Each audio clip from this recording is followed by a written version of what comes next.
सभी को हम लोगों की तरफ से प्रणाम है। आज जिस कोरोना महामारी के कारण हम लोग इतने बड़े महामारी से गुजर रहे हैं, पूरा संसार त्रस्त है। मानसिक बल की, एक आध्यात्मिक उन्नयन की इतनी ज़्यादा ज़रूरत है, जिसके कारण हमारा शरीर, हमारा मन सब कुछ ठीक हो सके। इसमें शिव चर्चा तो काफ़ी सहायक होती हैं और पिछले कुछ समय से लगातार इस साहब श्री नंद जी के द्वारा लोगों को संबोधन किया जा रहा है और इस तरफ भी जागरूक किया जा रहा है कि भारत सरकार की तरफ से जो दिशा निर्देश जारी किए गए हैं, हम सब उसका पालन करें और हर तरह की सावधानी का पालन करें, ताकि मानवता जिस महामारी से जूझ रही है उससे बाहर निकलने में हमारे गुरु शिव हमारी पूरी मदद कर सकें। आज हम सबों का सौभाग्य है कि साहब पुनः मुखातिब हुए हैं लोगों से, तो आइए हम साहब के हरनानंद के तरफ आपको मोड़ते हैं ताकि आप सभी बातों को सुन सकें, जान सकें।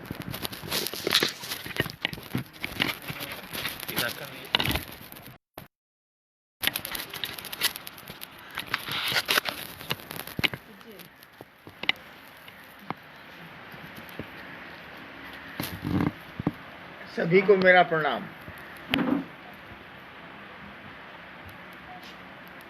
बीमारियां तो आती रहती हैं, हर 100 साल पर महामारियों का दौर चला है हमारे यहाँ। ये भी 1920 में चला है, ये भी गुजर जाएगा। एक बचपन में मुझको एक अघोरी ने शमशान में कहा था कि इतने उदास क्यों हो। मैंने कहा बस ऐसे ही। मैं उस समय स्कूल में मैंने देखा है कि फूल जो नहीं खिलते हैं, उनसे आप बहुत प्रेम से बर्ताव करिए तो फूल खिल जाते हैं। तो जड़ और चेतन दोनों में शिव का वास है। चेतन में बस इतना ही अंतर है कि वो अपनी इच्छाओं से काम कर सकता है। चेतन अगर पेड़ पौधे हैं तो वो अपनी इच्छाओं से काम नहीं कर सकते, लेकिन समझते हैं वो। आदमी में जो चेतना आई है वहाँ वो अपनी इच्छाओं से काम कर सकता है, वो थोड़ी बहुत अपनी इच्छाओं को लागू करने के लिए स्वतंत्र है। शिव तो दोनों में, शिव का वास तो दोनों में है। जी बहन सपना है नागालैंड से कि मैंने जब सुना कि शिव मेरे अपने गुरु हो सकते हैं तो मैंने शिव को अपना मान लिया, मगर उन्होंने मुझको अपना माना कि नहीं, कैसे पता चलेगा? पहली बात ये कि माना आपने, माना हमने, शिव मेरे गुरु हैं, ये निर्णय हमारा आपका है। तो हमको आपको अगर लगता है कि शिव को हमने गुरु माना है, शिव मेरे गुरु हैं, तो आपके गुरु हैं। मैंने पहले भी कहा था आपसे कि शिव तो हमारे बिल्कुल नजदीक, शिव हम लोगों से दूर नहीं है, हम ही शिव से दूर हो गए। यानी आप अगर मानेंगे तो शिव आपके गुरु हैं। शिव को जिस रूप में, जिस भाव में लेंगे आप, वैसा ही भाव आपके प्रतिफल में मिलेगा, वापसी में मिलेगा। तो गुरु मानेंगे तो ज्ञान मिलेगा, भक्त मानेंगे तो भक्त की जो भूमिका होती है, वहाँ भगवान की जो भूमिका होती है, उस भूमिका में हम आप जाएंगे। तो ऐसा है कि निर्णय हमारा है, सोच हमारी है, संकल्प हमारा है कि शिव मेरे गुरु हैं तो मेरे गुरु हैं। जी भाई धर्मेंद्र कुमार हैं बक्सर से, बिहार, कि गुरुदेव शिव के गृहस्थ आश्रम में जो दिखता है तस्वीरों में कि परम संतुलन देखने को मिलता है, उनके शिष्यों के गृहस्थ आश्रम में संतुलन क्यों नहीं देखने को मिलता है? जो हमको आपको संतुलन दिखता है या असंतुलन दिखता है, जो हम आप महसूस करते हैं घरों में, पहली बात तो ये कि हम सभी अपने अपने कर्म बंधनों से बंधे हैं। कर्म बंधनों को शिव भाव से न्यून किया जा सकता है, उनको दग्ध किया जा सकता है, उनको कम किया जा सकता है। धीरे धीरे जैसे जैसे शिव से आपका जुड़ाव, हमारा आपका जुड़ाव होगा, जैसे जैसे शिव गुरु से हमारा आपका सानिध्य बढ़ेगा, वैसे वैसे हमको आपको लगेगा कि शिव की कहानी, शिव से जुड़ी कहानियों में जो शिव का गार्हस्थ जीवन दिखलाया गया है वो तो परम सत्ता है। वहाँ तो शिव भाव अंतिम सूक्ष्मता में स्थिर है। हम लोगों के साथ वैसा है नहीं, हम लोगों के साथ जीव भाव है, और सभी जीवों की अपनी रुचि अलग अलग होती है, उनकी प्रकृति, उनका स्वभाव अलग अलग होता है। तो इसी में धीरे धीरे धीरे जब शिव भाव आएगा तो एक लगेगा कि एक मधुर रहने का भाव आ रहा है। और मैंने कहा भी है कि घर और मसान में अंतर होता है। घर को सुंदर घर रहने दीजिए, सबसे बढ़िया व्यवहार करिए, ये तो हम आप कर सकते हैं, करना चाहिए हमको। आप जी भाई मनीष है अररिया से, शिव शिष्यता के भावांतरण के लिए अपने गुरु शिव को प्रणाम निवेदन का प्रयास आवश्यक है। बड़े भैया से जानना चाहता हूँ कि ये शिष्यता का भावांतरण क्या है? शिष्यता का भावांतरण, इसका अर्थ ही है कि हम आप जिस भाव में जीते, हम आप जिस भाव में रहते हैं, वो जगत का भाव होता है, वो संसार का भाव होता है। अपने गुरु को प्रणाम करने से, शिव गुरु को प्रणाम करने से, शिव की ओर बढ़ने से ये भाव धीरे धीरे शिव की ओर रूपांतरित होता है, बदलता। यानी जीव भाव जो है वो शिव भाव में रूपांतरित होने लगता है, बदलने लगता है। गुरु का है काम यह, गुरु करते क्या है, हमारे आपके लौकिक जगत के आकर्षण में शिव भाव का आकर्षण पैदा करते हैं। शिव भाव का आकर्षण हमें आप में है, वो बीज है हम लोगों में, क्योंकि शिव से ही हम आए हैं, उस ईश्वर की ही हम प्रतिफल है उसकी सोच के। तो भावांतरण का यही अर्थ हुआ, जगत के भाव से शिव के भाव में अंतरण, जगत के भाव से शिव के भाव में रूपांतरण। यानी मन जो लौकिक जगत में है, संसारिक जगत में है, उससे धीरे धीरे धीरे धीरे शनै शनै शनै शनै वो शिव भाव में जाए, वो ईश्वर के भाव भिन्नताओं से मुक्त हो। जी भाई विनोद गैंगटोक सिक्किम से, इन्होंने पूछा है कि रुद्राक्ष की माला पर 108 बार नमः शिवाय करने का क्या कोई निश्चित समय है या कभी भी कर सकते हैं? इसके पीछे विज्ञान क्या है?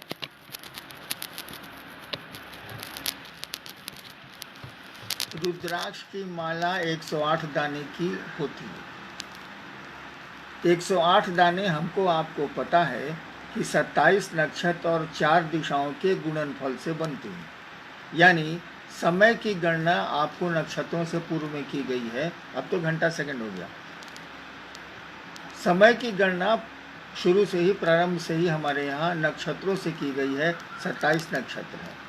दिशाएं मूलतः 4 हैं। कोणिक दिशाएं मिलाएंगे तो अब 10 हो जाएगी, लेकिन वो दिशाएं स्वतंत्र दिशाएं नहीं है। तो 4 दिशाएं हो गई, यानी स्थान हो गया। किसी बात को जानने के लिए कौन सी जगह कहाँ है, इसके लिए चौहद्दी पूछनी पड़ती थी हम लोगों को न्यायालय में, उस जमीन का चौहद्दी बताओ।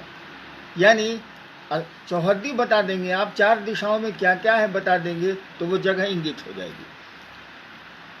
तो हम क्या हैं, हम इस जगह पे रहते हैं, पात्र हैं हम।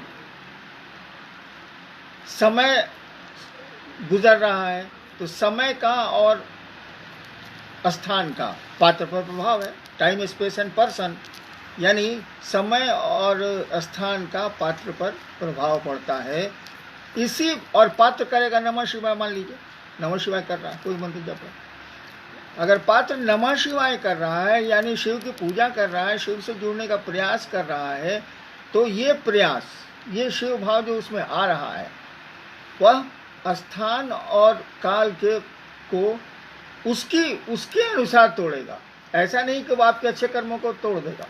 जो कर्म फल आप विवश है भोगने, परेशानियां हैं, विवश है भोगने को, साधक अपने जप से, अपने एक माला जप से वह अपने स्थान और काल को और जिस कर्म फल को भोगने की विवशता वो महसूस करता है उसको वो खंडित करने लगता है। आपको थोड़ी आफियत मिल जाती है, थोड़ी सुविधा आपको जगत में मिल जाती है। इसीलिए एक माला रुद्राक्ष के जप का सिद्धांत बना हुआ है 108 बार। लेकिन 108 बार आपको भाव प्रणाम करने होंगे। जप का हमेशा अर्थ होता है कि मंत्र का चैतन्य आपके साथ हो, मंत्र का अर्थ आपके साथ हो। तो नमः शिवाय का अर्थ है शिव को प्रणाम। अगर 108 बार नमः शिवाय कर रहे हैं आप, भाव हमको आपको लेना चाहिए कि हम शिव को प्रणाम कर रहे हैं, और तभी उसका फल आएगा। और जहाँ तक समय का सवाल है, कब रुद्राक्ष की माला से जप किया जाए, आपको 24 घंटे में पूरी की पूरी आज़ादी है कि जब चाहें तब कर सकते हैं। सुबह कर सकते हैं, शाम कर सकते हैं, रात कर सकते हैं, दिन कर सकते हैं, पूरी आज़ादी है। लेकिन अमूमन 24 घंटे में, यानी आज की सुबह से लेकर कल की सुबह तक अमूमन एक माला ही नमः शिवाय का जप करना चाहिए। और समय का कोई निर्धारण नहीं है, जब मन करे तब करिए, सोते समय करिए, उठते समय करिए, पूजा करते समय करिए, जप करिए। जी, शिव शिष्यों के तरफ से नेपाल के जो शिव शिष्य हैं, जो शिव संस्था में चलते हैं, ओम प्रकाश जी काठमांडू से हैं, जिन्होंने पूछा है कि हम सबको साहब के द्वारा पता चला कि शिव गुरु हैं, और साहब श्री हरिनंदन जी ने ही हमको 3 सूत्र भी दिए, जिसमें इन तीनों सूत्रों में कहीं भी साहब नहीं है, शिव हैं। तो क्या हम सब साहब के आशीर्वाद के बिना शिव शिष्य बन पाएंगे? जो हमको सूत्र दिए, उस सूत्रधार के बिना हम शिव पहुंच जाएं, ऐसा संभव मुझको नहीं लगता। यानी आप कहना चाहते हैं कि तीनों सूत्रों में मेरा नाम नहीं है, और बिना साहब के नाम के मार्ग उन्होंने बताया है, पथ उन्होंने बताया है, क्या हम पहुंच पाएंगे? क्या हम ऊर्जा मिलेगी जिससे हम शिव तक चल सकें?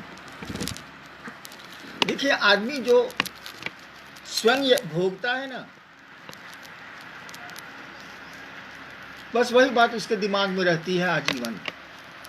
मैंने शिव को गुरु माना, स्वतः माना, मुझको पता भी नहीं था कि शिव गुरु। अपने निश्चय किया कि मैं मानूंगा, क्योंकि तंग आ गया था। उस समय तो मेरा कोई मार्गदर्शक नहीं था, उस समय तो कोई मुझको बताने वाला नहीं था। मैं शिव को गुरु मान के सोचता था कि सब जगह ठगाए ही हैं, पूजा पाठ में यहाँ भी ठगाएंगे, ये तो दिखता भी नहीं है, बोलता भी नहीं है। समझ के उनको गुरु माना था, गुरु समझ के नहीं। मैं नहीं जानता था कि शिव गुरु, कोई साथ नहीं था। अचानक 1 साल के बाद नमः शिवाय आया सांसों पर, धीरे धीरे खुद ब खुद सब कुछ होने लगा। यानी वो अदृश्य सत्ता खुद अपने शिष्यों को गाइड करती है। आप शिष्य तो बनिए, आप उनको शिष्य भाव तो दीजिए, कम से कम ये तो व्यवस्था पैदा करिए कि शिव नहीं कुछ देंगे तब भी यहीं रहेंगे, कहीं नहीं जाएंगे। एक निष्ठता तो पैदा कीजिए, मर जाएंगे लेकिन शिव मेरे गुरु रहेंगे, कुछ मिले या न मिले। एक बार मेरे पिता ने मुझसे कहा, अब तो धरती पर नहीं है, वो डायरेक्टर थे बिहार के शिक्षा विभाग के, इस तरह काम मिलेगा हो कि शिव गुरु शिव के गुरु बनने पर। हमने कहा, बाबूजी बहुत बेटा शराब भी पीता है, बहुत बेटा गंदी आदतें भी होती हैं, और बाप लाख मना करता है और वो कुछ नहीं सुनता। बाप के लिए बहुत बड़ा संकट होता है वो पुत्र, एंटी सोशल होता। तो हमने महादेव महादेव करते हैं, सोच के करते हैं कि बर्बाद होंगे। ऐसे ही जिंदगी कौन आबाद है किसी की, बर्बाद होंगे। और उनको मैं फिल्म का गाना बोलता था कि तेरी महफिल में किस्मत आजमा के हम भी देखेंगे, घड़ी भर को तेरे करीब आके नजदीक आके हम भी देखेंगे। हमने कहा कि महादेव के नजदीक जाके देखते हैं क्या मिलता है। मैं शराब पीता नहीं, मैं नशे खाता नहीं, चलिए यही एक नशा होगा, यही एक शक्ल होगा। तो एक विवशता पालनी होगी, एक लाचारी पालनी होगी, एक संकल्प पालना होगा कि मैंने शिव को गुरु माना है, बर्बाद होंगे तो होंगे। धरती पर गाना में सब है कि कौन सी जेल जाएंगे, कौन सी करेंगे, कौन सी करेंगे, शासन छोड़ेंगे सोनिया। तेरे प्रेम में धरती के प्रेम में ये हाल है, तो शिव के प्रेम में प्रेम नहीं भी हो, एक संकल्प तो है कि शिव मेरे गुरु, शिव मेरे अपने हैं। और मेरा व्यक्तिगत अनुभव है, मेरा भोगा हुआ यथार्थ है ये कि शिव से अगर आप जुड़ेंगे शिष्य के रूप में, तो मेरा भोगा हुआ यथार्थ है कि वो आपको मार्गदर्शन करते हैं, वो आपको ले चलते हैं, जिस चीज़ की आवश्यकता होती है वो पूरा करते हैं, संकटों से आपको निवृत्त करते हैं। संकटें तो आएंगी ही आएंगी, बिना संकटों के तो भैया कोई काम नहीं होगा। यहाँ संघर्ष में ही फूल खिलते हैं, ऐसे तो फूल नहीं खिलेंगे। गुलाब फूलों का राजा है, कांटे हैं कि नहीं? तो मेरा नाम मैं दे दूंगा 3 सूत्र में अपना नाम, लेकिन क्या शिव के मार्ग में मेरे नाम की आवश्यकता है? क्या महादेव की दुनिया में घुसने के लिए किसी व्यक्ति की आवश्यकता है? हमारा गुरु, आपका गुरु इतना कमजोर है, वो महादेव इतना बलहीन है कि किसी को अपने में मिलाने के लिए किसी दूसरे के संबल की जरूरत है? आई डोंट फील दैट, मैं ऐसा नहीं मानता। इसीलिए तीनों सूत्र में कहीं मेरे नाम नहीं है और मेरा नाम आएगा भी नहीं। मैंने आपको एक आवाज दी है, आओ चलें शिव की ओर। उस हमने कहा था कि चांद अंगुलियों से अगर दिखलाया जाए, अंगुलियों को पकड़ लेना, चांद को पकड़ना नहीं होता है, आप भूल कर रहे हैं। आप शिव की ओर चलिए, जितनी मदद मुझसे मिल सकती है मैं आपको करूंगा। मुझको बीच में मत रखिए, अवरोधक मत बनाइए, आरोहण का सहारा बनाइए। सीढ़ियां हमको आप बना सकते हैं, लेकिन मुझको शिव और अपने बीच में खड़ा मत करिए। जी बहन निर्मला हैं कोलकाता से, शिव शिष्य का आचरण दुनिया में कैसा होना चाहिए? शिव शिष्य का आचरण शिव जैसा होना चाहिए, साधु जैसा होना चाहिए। शिव साधुता की पराकाष्ठा है, उनसे बड़ा कोई साधु नहीं है। आप उनके शिष्य हैं, ठीक है, भीतर से वो आवेग नहीं हो रहा, भीतर से वो आवेश नहीं जग रहा है। और हमेशा याद रखिएगा, आदतें स्वभावें, हैबिट इज सेकंड नेचर। हम लोग स्कूल में पढ़ा था ना, हैबिट इज सेकंड नेचर। आदत आप डालते जाएंगे, एक दिन आपका स्वभाव हो जाएगा। विनम्र बनिए, बढ़िया से रहिए, कम से कम। यहाँ तो मैंने देखा है गधे की क्या अप्रोच, मैंने प्रणाम किया था एक गधे को, प्रणाम सर, उसका कान तक नहीं हिला, बड़ी जोर से मैंने चिल्ला के कहा था। यहाँ तो प्रणाम का जवाब नहीं देते हैं शिव शिष्य। ऐसे लोगों को शिव शिष्य हम आप कहते हैं, कहने वाले को गाली मिलनी चाहिए, प्रणाम का जवाब तक नहीं देते हैं। मैंने सही में, मैं आ रहा था एक बार रोड पर, गधा मिला, तो हमने सोचा कि भैया तो मिलता नहीं है जल्दी आजकल हिंदुस्तान में, कमी होते जा रही है। मैंने गाड़ी का शीशा उतार के जोर से चिल्ला के कहा, प्रणाम सर। सब गाड़ी वाला भी मेरा बका गया कि किसको प्रणाम सर कर रहे हैं। और गधा का जो कान गिरा हुआ था, जरा सा हिलाया भी नहीं कि कोई आवाज आई। तो मैंने देखा शिव शिष्यों में कि बिल्कुल ये सारे गधे से भी गिरे हुए हैं, प्रणाम का जवाब भी नहीं देते। ऐसा मत करिए भैया।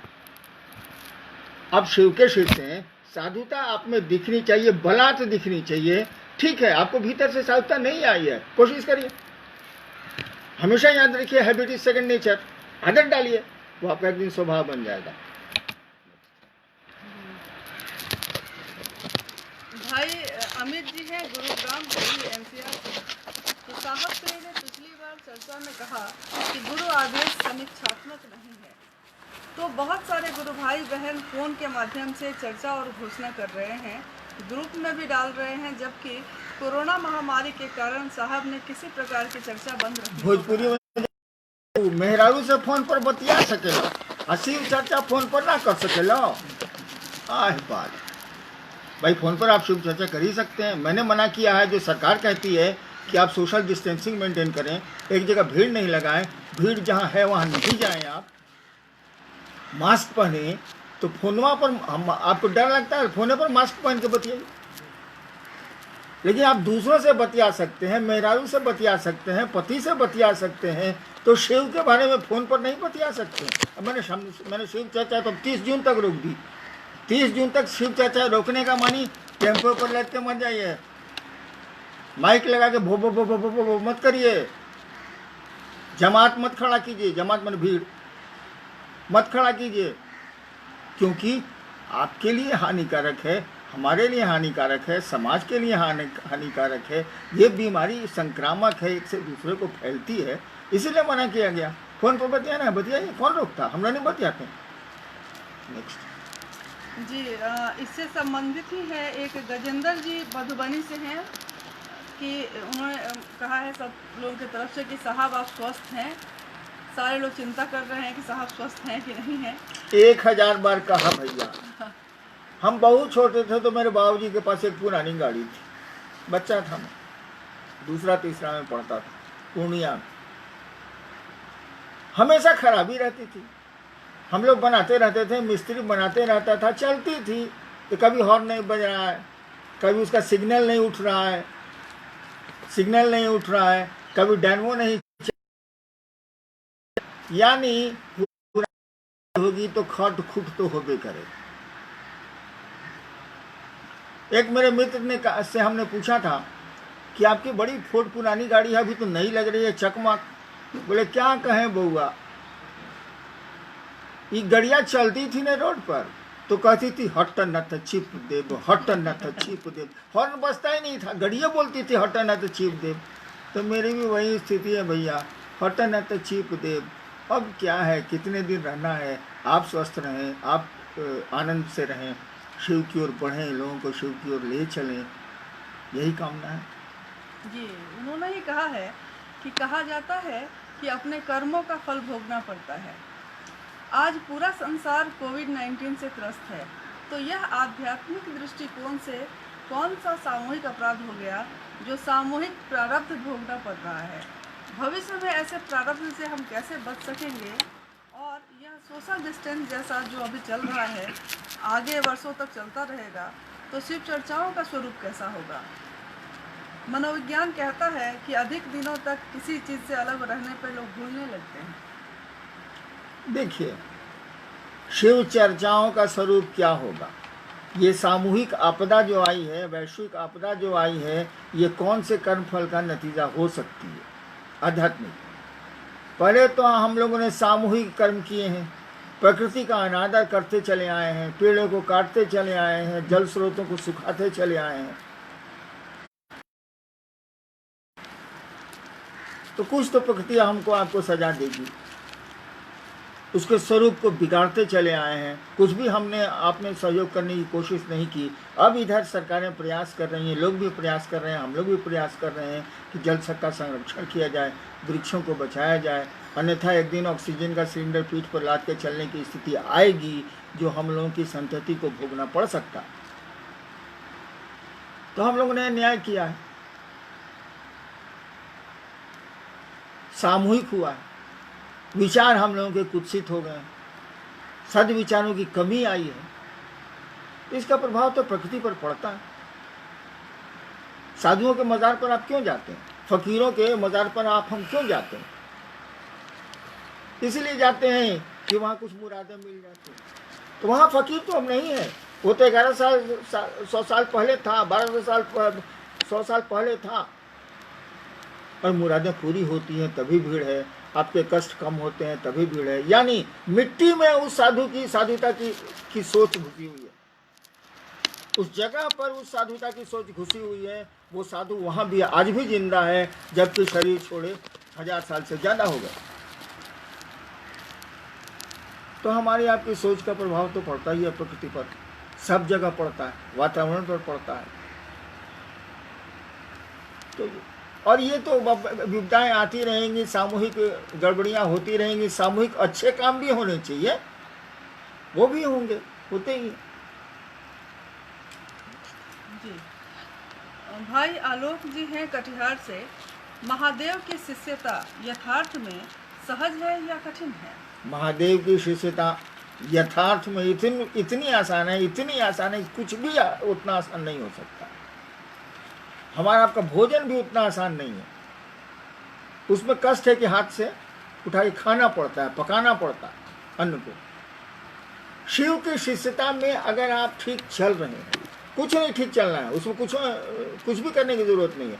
अगर आपके मनोभाव शिव की ओर एकनिष्ठ हैं, गुरु की ओर एकनिष्ठ हैं, तो ही ले चलते हैं। जैसे बिल्ली अपने बच्चे को टांग के ले जाती है, बंदर और बच्चे की स्थिति नहीं है।